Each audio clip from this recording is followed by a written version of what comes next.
Audio Jungle। नमस्कार दोस्तों, blood रक्त रुधिर का ये लेसन हम यहाँ पर देखने वाले हैं। दोस्तों, मैंने कंटेंट लिखने में 2 दिन का समय लगा दिया है। इसका मतलब आप समझ सकते हैं कि मैंने यहाँ पर इस सेशन में बहुत सारी मेहनत की है इस कंटेंट को तैयार करने में, और मैं चाहता हूँ ये मेहनत सभी विद्यार्थी मित्रों तक पहुँचे, पूरा फायदा आप लोगों को मिले और किसी भी प्रतियोगी परीक्षा में दैनिक विज्ञान साइंस से संबंधित क्वेश्चन आते हैं, उस एग्जाम को आप फाइट कर पाओ। चैनल पर पहली बार देख रहे हो, चैनल को सब्सक्राइब कर लो, क्योंकि मैं इसी तरह का कंटेंट आप सबके लिए लेकर आता रहता हूँ। दोस्तों, ई नोट्स और इसकी पीडीएफ आप हमारे टेलीग्राम ग्रुप से प्राप्त कर सकते हैं। और प्यारे साथियों, इस क्लास को आप अपने सभी मित्रों तक शेयर कर दीजिए, ताकि ये हमारी मेहनत लगभग सभी विद्यार्थी मित्रों तक पहुंच सके। तो दोस्तों, अपनी तरफ से आप इस क्लास को शेयर जरूर करें, और ये हमारा प्रयास आप सब विद्यार्थी मित्रों के लिए किया जा रहा है।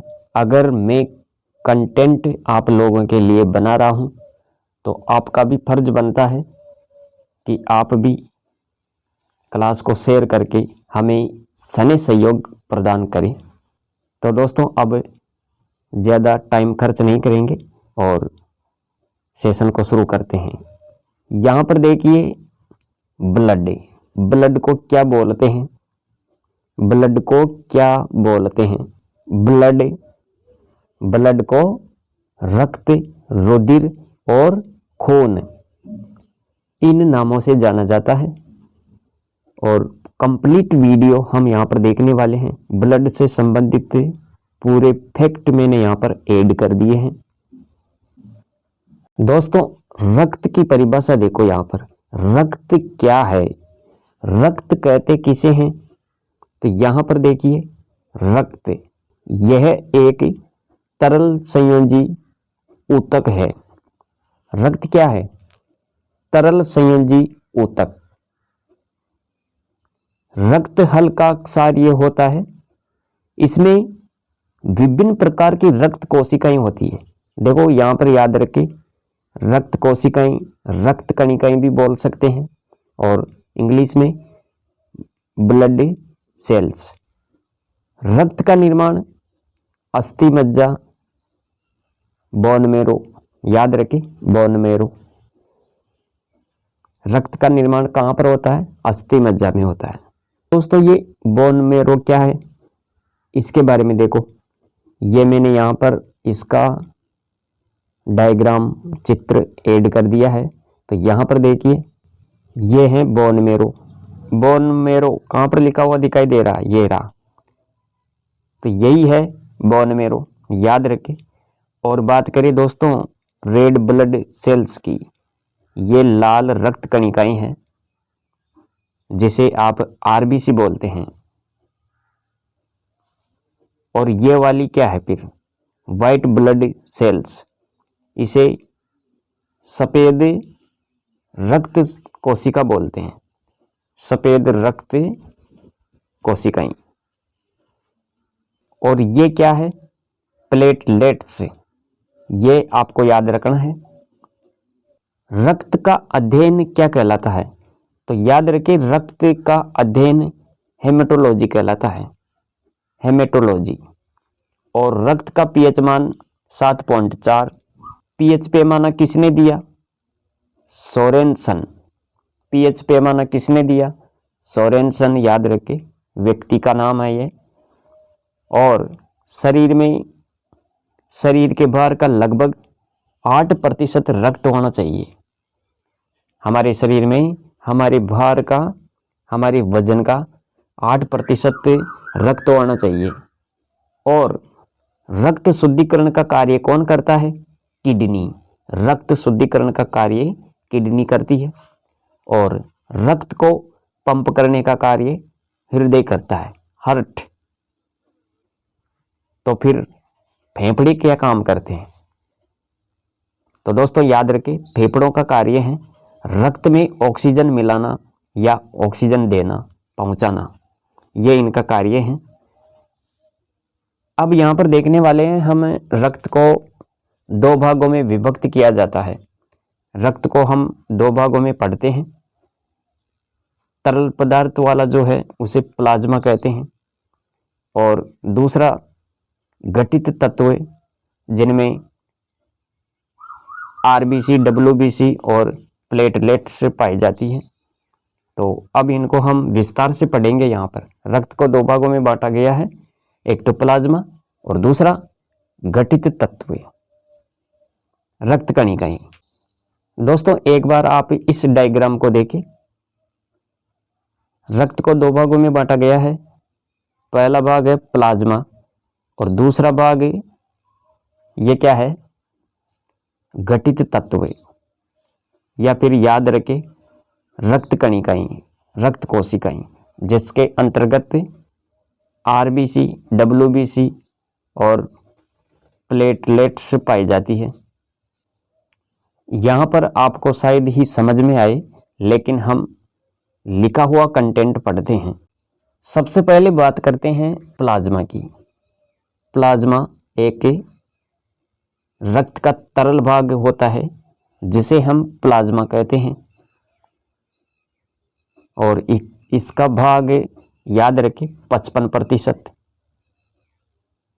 जिसमें पानी और प्रोटीन, देखो सर्वाधिक पानी पाया जाता है इसमें। पानी कितना होता है? 90%, और प्रोटीन 9%। प्रोटीन की बात करें तो प्रोटीन में भी आपको ये प्रोटीन याद रखनी है। यहाँ पर ये प्रोटीन्स है। पहला जो है फाइब्रिनोजेन, फाइब्रिनोजेन, फाइब्रिनोजेन इसका क्या काम है? ये रक्त का थक्का बनाने में सहायक है, और ग्लोब्यूलिन शरीर में रक्षा तंत्र में शामिल है। ये एल्ब्यूमिन, एल्ब्यूमिन इसका क्या काम है? तो प्रसरणी संतुलन में मदद करता है। तो प्रोटीन्स, इसके बारे में आपने देखा यहाँ पर। अब यहाँ पर देखिए प्लाज्मा में कुछ खनिज भी होते हैं, खनिज, और ये भी याद रखें ग्लूकोज, अमीनो अम्ल, लिपिड आदि प्लाज्मा में मौजूद होते हैं, क्योंकि वे हमेशा शरीर में परिगमन करते रहते हैं। प्लाज्मा में रक्त के जमाव, थक्के के कारक भी निष्क्रिय रूप में मौजूद होते हैं। थक्का रहित प्लाज्मा को सीरम कहते हैं। थक्का रहित प्लाज्मा को क्या बोलते हैं? सीरम। इस डायग्राम के माध्यम से आप देख सकते हैं यहाँ पर सीरम, यहाँ पर देख पा रहे हैं आप, ये सीरम है, और इधर ब्लड क्लॉट, और इसमें देखिए यहाँ पर ये प्लाज्मा है, प्लाज्मा में पाया जाता है। और यहाँ जो दिखाई दे रहा है आपको, यहाँ पर है डब्ल्यूबीसी और प्लेटलेट्स, ये दोनों यहाँ पर है, और ये लाल रक्त कणिकाएं जिसे आप आरबीसी बोलते हैं। तो इस प्रकार आपको याद रखना है। रक्त का दूसरा भाग है घटित तत्व, रक्त कणिकाएं, जिसमें आरबीसी, डब्ल्यूबीसी और प्लेटलेट्स शामिल होते हैं। एरिथ्रोसाइट्स को आरबीसी कहते हैं, ल्यूकोसाइट्स को डब्ल्यूबीसी कहते हैं, और प्लेटलेट्स, इन तीनों का सामूहिक रूप घटित तत्व कहलाता है। तो ये आपको यहाँ पर देखना है। आरबीसी रेड ब्लड सेल, लाल रक्त कणिका, डब्ल्यूबीसी व्हाइट ब्लड सेल, और इसे कहते हैं सफेद रक्त कणिका, कोशिका, और तीसरा जो है प्लेटलेट्स। और इन सब का सामूहिक रूप क्या कहलाता है? घटित तत्व। दोस्तों यहाँ पर हम तीनों को विस्तार से पढ़ेंगे। एक बार आप इस डायग्राम को देखें। ब्लड सेल्स, ब्लड सेल्स, तो देखो ये तो है प्लेटलेट्स और ये है रेड ब्लड सेल्स। इसके बाद में यहां पर देखो white blood cells, white blood cells, इसके ये सभी प्रकार यहां पर है। अब इनको भी हम यहां पर विस्तार से पढ़ने वाले हैं, सभी के बारे में पढ़ेंगे यहां पर। तो ये तो एक प्रारूप है, डायग्राम है। सबसे पहले बात करेंगे आरबीसी, लाल रक्त कणिकाओं की, लाल रक्त कोशिकाओं की। दोस्तों इसमें आपको ये याद रखना है, इसका दूसरा नाम अगर पूछा जाए, इसका दूसरा नाम क्या है, आरबीसी को क्या कहते हैं, तो एरिथ्रोसाइट से याद रखें। आरबीसी में हीमोग्लोबिन पाया जाता है। क्या पाया जाता है आरबीसी में? हीमोग्लोबिन। रक्त का लाल रंग किसके कारण होता है? हीमोग्लोबिन के कारण। और हीमोग्लोबिन यह लोहे का जटिल प्रोटीन होता है। तो ये आपको यहां पर देखना है, हीमोग्लोबिन क्या होता है? यह लोहे का जटिल प्रोटीन होता है। दोस्तों अब यहां पर देखिए, हीमोग्लोबिन का नाम आप बार बार सुन रहे हैं। तो हीमोग्लोबिन दो शब्दों से मिलकर बना है, हीम ग्लोबिन। देखो इसमें हीम, हीम पाया जाता है और ग्लोबिन, हीम का मतलब लोहा, लोहा क्या है? तत्व, आयरन। और ग्लोबिन ये प्रोटीन है और इन दोनों का जटिल रूप है ये हीमोग्लोबिन। यह लोहे का जटिल प्रोटीन होता है और इसके क्या काम है? ये हीमोग्लोबिन आरबीसी में रहकर क्या काम करता है? तो याद रखें, रक्त में ऑक्सीजन का परिवहन करना इनका मुख्य कार्य है। क्या करता है ये? रक्त में ऑक्सीजन का परिवहन। और दोस्तों ये भी याद रखें, आरबीसी का जीवन काल कितना होता है? 120 दिन तक, लगभग 120 दिन तक ये जीवित रहता है आरबीसी। और आरबीसी का कब्रिस्तान तिल्ली, प्लीहा में होता है। आरबीसी का अंतिम संस्कार कहाँ हो जाता है? तो याद रखें, ये कब्रिस्तान तिल्ली, प्लीहा में होता है। थैलेसीमिया में आरबीसी का निर्माण नहीं होता, यह भी याद रखें। और मलेरिया में आरबीसी प्रभावित होती है प्लीहा में। वयस्कों में लाल अस्थि मज्जा में आरबीसी बनती है। रक्त में सभी कोशिकाओं में आरबीसी, लाल रक्त कोशिकाएं प्रचुर मात्रा में होती है। रक्त में सभी कोशिकाओं में आरबीसी, लाल रक्त कोशिकाएं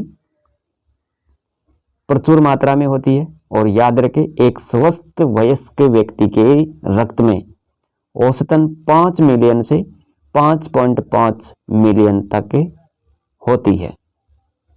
हम यहाँ पर किसकी बात कर रहे हैं? आरबीसी की बात कर रहे हैं दोस्तों, लाल रक्त कणिकाओं की।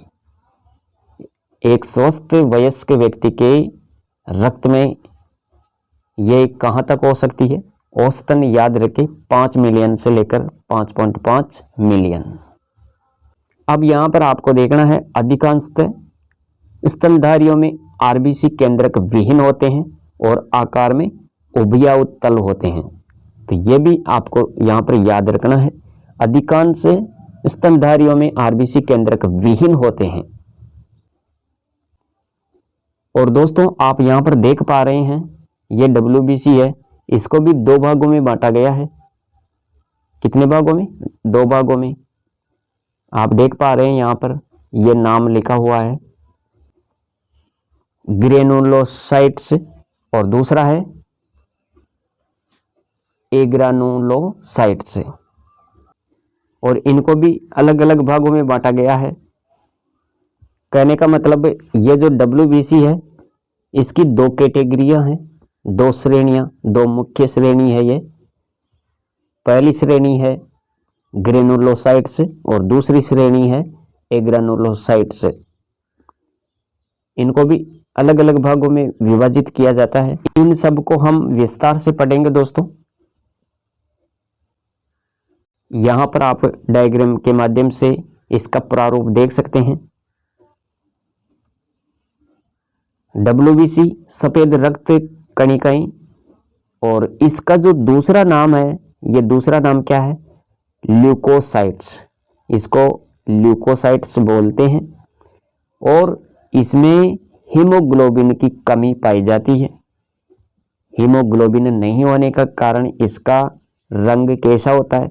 सफेद, रंगहीन। ये आपको याद रखना है।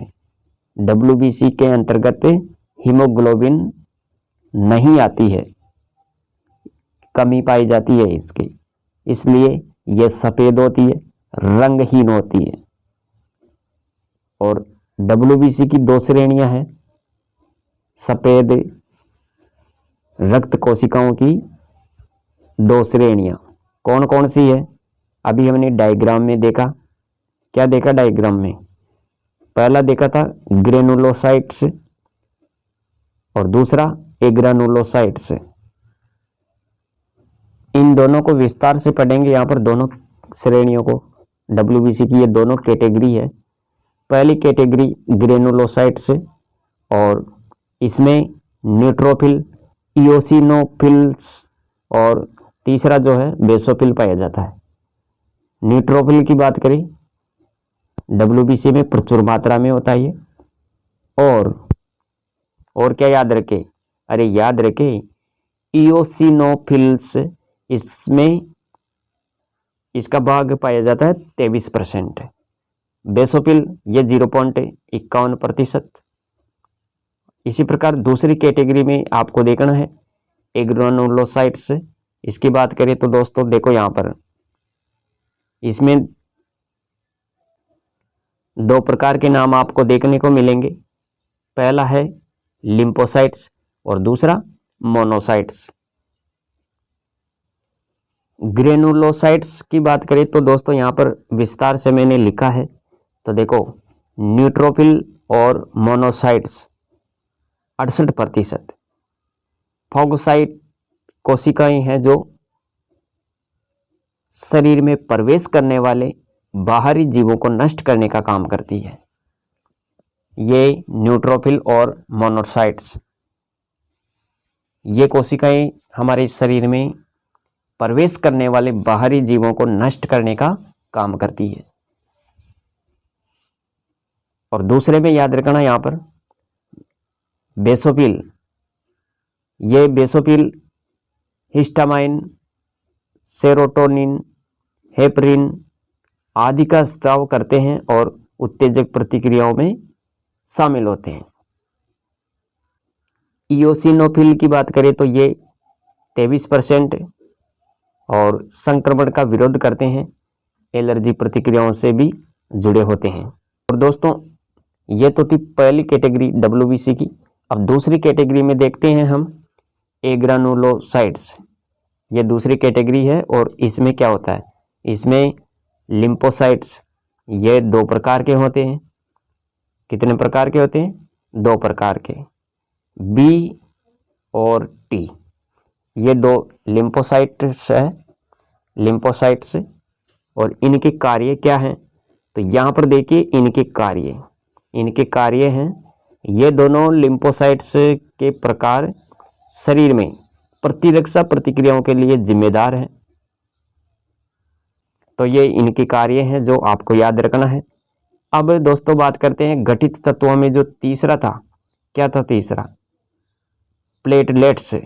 इसके बारे में पढ़ने वाले हैं यहाँ पर। सबसे पहले डायग्राम देखो, सबसे पहले आप चित्र देखो यहाँ पर डायग्राम।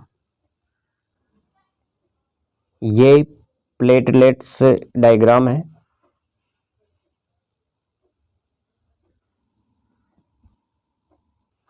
और इसके बारे में भी विस्तार से पढ़ते हैं यहाँ पर। इसका दूसरा जो नाम है, इसका दूसरा नाम क्या है? थ्रोम्बोसाइट्स। प्लेटलेट्स का जो दूसरा नाम है थ्रोम्बोसाइट से याद रखें, और मेगाकार्योसाइट से यानी अस्थि मज्जा में विशेष कोशिकाएं होती है, ये से उत्पन्न कोशिका के टुकड़े हैं। और यहाँ पर देखो प्लेटलेट्स, ये विभिन्न प्रकार के पदार्थ निकाल सकते हैं जिनमें से अधिकांश रक्त के जमाव या थक्के में शामिल होते हैं। तो देखो प्लेटलेट्स की जो महत्वपूर्ण भूमिका होती है वो क्या होती है, तो यहाँ पर आपको याद रखना है, ये प्लेटलेट्स विभिन्न प्रकार के पदार्थ निकाल सकते हैं जिनमें से अधिकांश रक्त के जमाव या थक्के में शामिल होते हैं। और लिम्फ के बारे में याद रखें, ये ऊतकों का द्रव। तो दोस्तों ये थी आज की क्लास जिसमें हमने ब्लड रक्त रुधिर के बारे में विस्तार रूप से देखने की कोशिश की, और आशा करता हूँ ये क्लास आपको पसंद आई होगी, हेल्पफुल रहेगी ये आपके लिए अगर आप इस क्लास को ध्यान से देखते हैं और साथ में नोट्स भी बनाएं। तो दोस्तों मिलेंगे अगली वीडियो में, इसी तरह का कंटेंट लेकर मैं आपके लिए तैयार करके लाऊंगा जिसमें हम पढ़ेंगे इसी तरह का कंटेंट और अपनी तैयारी को और भी मजबूत करने वाले हैं। वीडियो को आप अन्य मित्रों तक भी शेयर करें ताकि अधिक से अधिक विद्यार्थी मित्र हमसे जुड़ सके। तो मिलेंगे अगली वीडियो में, आज के लिए इतना ही। Thanks for watching.